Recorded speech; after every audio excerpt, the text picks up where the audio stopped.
हमारा fourth chapter है standard costing, प्रमाप लागत एवं विचरण विश्लेषण, यानी स्टैंडर्ड कॉस्टिंग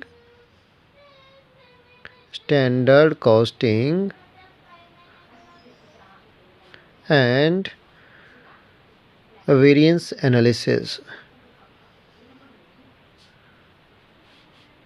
एनालिसिस प्रमाप लागत एवं विचरण विश्लेषण। ये स्टैंडर्ड कॉस्टिंग क्या चीज़ होती है और वेरिएंस एनालिसिस क्या है। पहले तो हमें चैप्टर के नाम का पता होना चाहिए कि इसमें क्या थीम छुपी हुई है। स्टैंडर्ड कॉस्टिंग यानी प्रमाप लागत। देखिए, जब भी कोई उत्पादक उत्पादन करता है वो लागतों के लिए कुछ माप निर्धारित करता है, कुछ प्रमाप निर्धारित करता है, जिन्हें हम माप क्या कह सकते हैं कि भाई हमारी जो लागत है कम से कम इतने रुपयों के अंदर अंदर आनी चाहिए, तो उसे हम प्रमापित लागत कहते हैं, प्रमाप लागत कहते हैं या प्रमापित लागत कहते हैं। ठीक है, तो प्रमापित लागत क्या हुई, स्टैंडर्ड कॉस्टिंग क्या हुई, जब उत्पादक द्वारा उत्पादन करने के लिए लागतों के लिए एक निश्चित सीमा निर्धारित की जाती है, निश्चित माप निर्धारित किए जाते हैं, जिनके अंदर लागतों को सीमित रखना चाहिए या लागतों को नियंत्रित करना चाहिए, प्रमापित लागत कही जाती है। ठीक है, ये तो हुई स्टैंडर्ड कॉस्टिंग। अच्छा, वेरिएंस एनालिसिस क्या है। जो हमारी स्टैंडर्ड कॉस्टिंग होती है, जो हमने प्रमाप निर्धारित किए,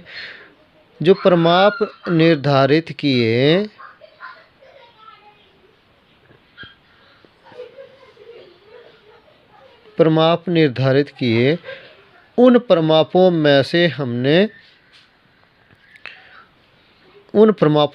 हमने क्या करना है, जो एक्चुअल में जो वास्तविक लागत हमारी आती है, वास्तविक लागत को घटाना है, अर्थात इन दोनों का अंतर स्पष्ट करना है।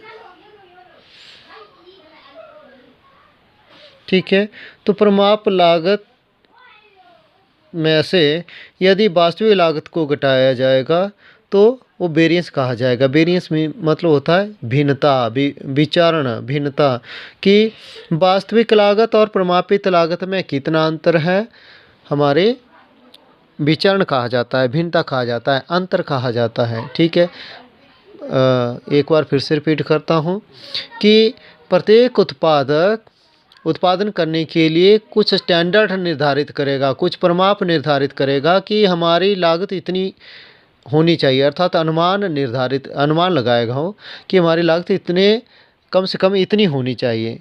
ठीक है, वो तो हुई प्रमापित लागत। अब लागत जब वो वास्तव में उत्पादन करता है तो उत्पादन की लागत अधिक या कम हो सकती है। ठीक है, वास्तविक लागत अधिक या कम हो सकती है प्रमापों से। तो जो प्रमापित लागत है और वास्तविक लागत है, दोनों के अंतर को विचरण लागत कहा जाता है ना, अंतर लागत कहा जाता है, या विचरण विश्लेषण हम इसे ही बोलते हैं। जब ये अंतर क्यों हुआ उसका विश्लेषण करेंगे तो वो वेरिएंस एनालिसिस हो गया। ठीक है, विचरण यानी वेरिएंस का मतलब विचरण या अंतर हम इसे कह सकते हैं। ठीक है, हमने ये चैप्टर शुरू किया था, मैंने कुछ एक स्टडी मटेरियल इसका आपको भेजा था। अब चलते हैं, ये जो स्टैंडर्ड कॉस्टिंग है, जो वेरियस एनालिसिस है, वो कैसे किया जाता है, क्या क्या इसमें हमें कौन कौन सी चीज़ें हमें इसमें देखनी पड़ेगी। ठीक है, अब देखिए, जो एनालिसिस ऑफ वेरिएंस है, यानी विचरणों का जो विश्लेषण है, विचरण मीन्स अंतर।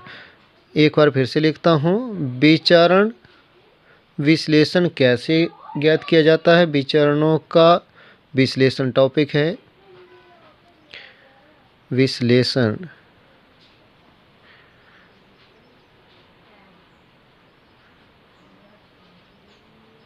अर्थात एनालिसिस ऑफ वेरिएंस कैसे किया जाएगा, यानी वेरिएंस एनालिसिस कैसे किया जाएगा।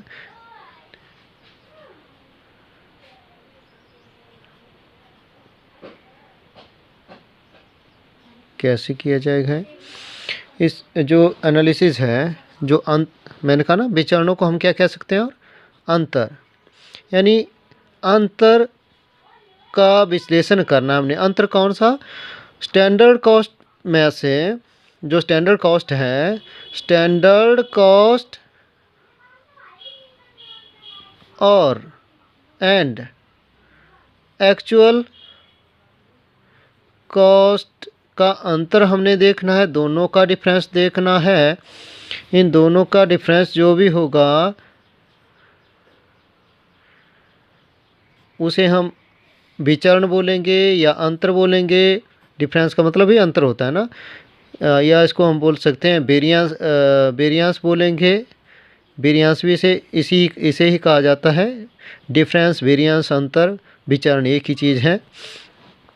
ये विचरण हो रहा है तो कैसे हो रहा है इसका हमने पता करना है। कितने प्रकार से इस विचरण का, इस डिफरेंस का, इस अंतर का पता किया जाता है, कौन कौन सी विधियां हैं विचरण का विश्लेषण करने की। तो विचरण के विश्लेषण की जो विधियां हैं वो हमारे पास 4 विधियां हैं। पहली है डायरेक्ट मटेरियल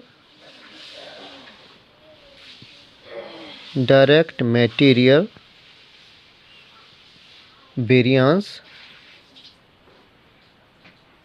ये मेथड है, method of analysis of variance.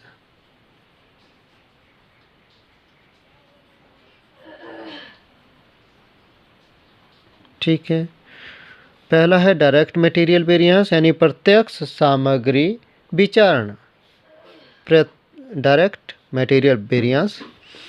दूसरा डायरेक्ट लेबर वेरिएंस,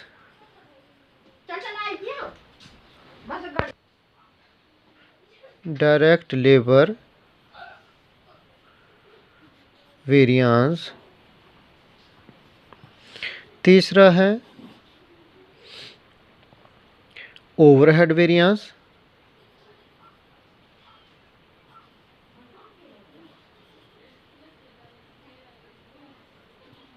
और चौथा है सेल्स वेरिएंस।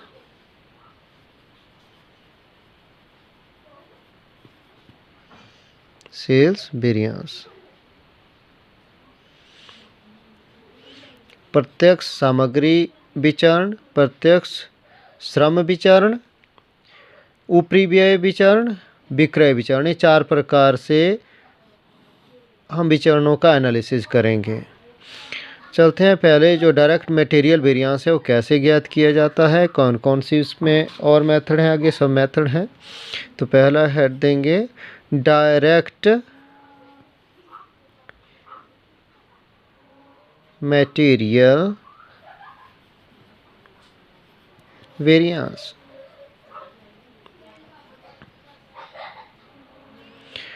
देखिए, प्रत्यक्ष सामग्री विचरण में क्या किया जाएगा, कोई भी उत्पादक उत्पादन करने के लिए मटेरियल खरीदता है। अब वो एक प्रमाप निर्धारित करता है लागतों के लिए कि कम से कम इतनी के करीब हमें मटेरियल की कॉस्ट बैठेगी, प्रमाप निर्धारित किए। लेकिन जब वास्तव में उसने वो मटेरियल खरीदा, उसमें वो लागत अलग होती है, कम या ज़्यादा हो सकती है। दोनों का डिफरेंस सामग्री खरीदने के लिए, यानी स्टैंडर्ड कॉस्ट और एक्चुअल कॉस्ट का डिफरेंस हमने ज्ञात करना है, और इसका पता लगाना है कि ये किन कारणों से डिफरेंस हुआ है, अंतर किन कारणों से आया है। तो डायरेक्ट मटेरियल वेरिएंस में सामग्री खरीदी जाएगी और उसके लिए सामग्री की लागतों में जो विचरण आएगा, प्रमापित लागत और वास्तविक लागत में जो विचरण आएगा, जो अंतर आएगा, उसी की गणना की जाती है। तो ये जो डायरेक्ट मटेरियल वेरिएंस है वो कैसे निकाला जाएगा। देखिए मैंने कहा हमने क्या करना है, स्टैंडर्ड कॉस्ट में से स्टैंडर्ड पहले तो कितने प्रकार से ज्ञात की जाती है ये देखते हैं पहले, है ना। ये एक तो होती है, पहले तो लागत का ही किया जाएगा ना। सबसे पहला जो डायरेक्ट मटेरियल वेरिएंस है वो सबसे पहले लागतों के लिए होता है, यानी मटेरियल कॉस्ट वेरिएंस, है ना। पहला जो वेरिएंस होगा मटेरियल के लिए, जो मटेरियल हमने खरीदा उसकी कॉस्ट का वेरिएंस हम करेंगे, मटेरियल कॉस्ट वेरिएंस सबसे पहले रहेगा। दूसरा, अब ये मटेरियल की जो कॉस्ट है उसमें वेरिएंस क्यों आया, ये आता है एक तो प्राइस के कारण आता है, यानी मटेरियल प्राइस वेरिएंस। देखिए हम एनालिसिस कर रहे हैं किसकी, कॉस्ट का एनालिसिस कर रहे हैं, मटेरियल की कॉस्ट के विचरण का एनालिसिस कर रहे हैं हम। और ये जो कॉस्ट में वेरिएंस आया, कॉस्ट में विचरण आया, कॉस्ट में अंतर आया, ये क्यों आया, सबसे पहले एक तो आया प्राइस के कारण, तीसरा क्यों आ सकता है, मतलब नंबर 3 लिखेंगे, लेकिन ये जो कॉस्ट का वेरिएंस है एक प्राइस के कारण आया, दूसरा मटेरियल की क्वांटिटी के कारण आ सकता है कि क्वांटिटी हमने ज़्यादा या कम खरीदी।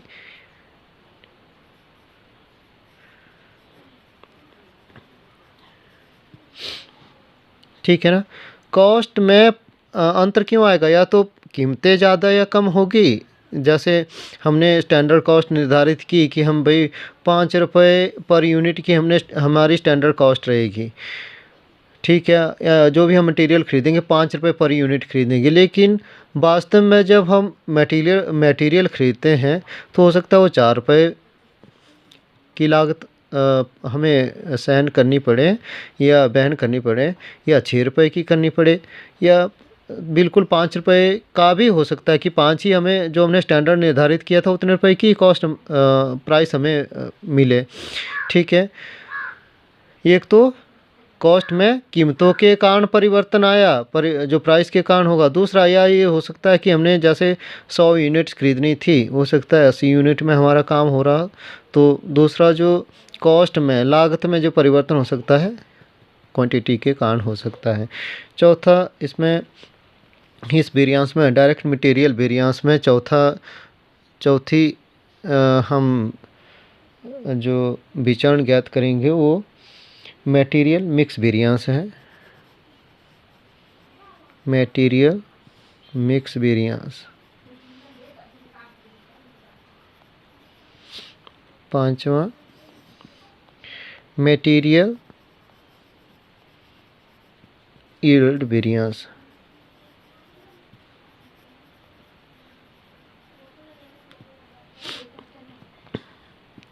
ठीक है, इनको बाद में करवाऊंगा, पहले इनके फॉर्मूले कर लेते हैं, मटेरियल कॉस्ट वेरिएंस के, मटेरियल प्राइस वेरिएंस के, और मटेरियल क्वांटिटी वेरिएंस कैसे ज्ञात किया जाता है। सबसे पहले लिखेंगे मटेरियल कॉस्ट वेरिएंस। इसका फॉर्मूला क्या है, थ्योरी तो बन जाती है, अगर आपको फॉर्मूले याद हो, थ्योरी बनाना आसान है, थ्योरी में लिखना बिल्कुल आसान है।